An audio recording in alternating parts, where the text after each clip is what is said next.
Não, só para esclarecer realmente que notícia que ventilou aí, né? Na verdade eu fiquei sabendo agora pelo Zé e fiquei muito triste, né? E preocupado até com essa situação. Todo jogador quer jogar, todo jogador quer ser titular, né? Mas acho que existe um planejamento da comissão técnica, né?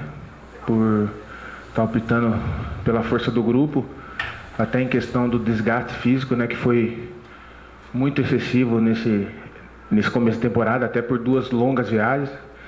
E a gente está aqui para acatar o que a comissão toma de decisões.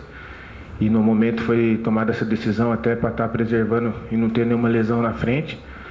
Então não tem nada disso. Claro que todo jogador quer ser titular, mas não tem nada de insatisfeito, de pedir para ir embora. Pelo contrário, eu sempre, quando eu estive aqui, manifestei, né, a minha alegria de estar no clube, a minha gratidão por toda a torcida, né? Inclusive nesse jogo eu tive um apoio muito grande do torcedor, coisa que me emocionou muito, que mexeu muito comigo. E não tem nada dessas notícias. O Bruno Aguiar, na verdade, está focado, né, preocupado em recuperar essa condição física e boa forma logo, né, desse desgaste, de ter perdido um pouco esse condicionamento. E quer voltar a dar alegria ao torcedor, principalmente, que me deu força nesse momento tão importante.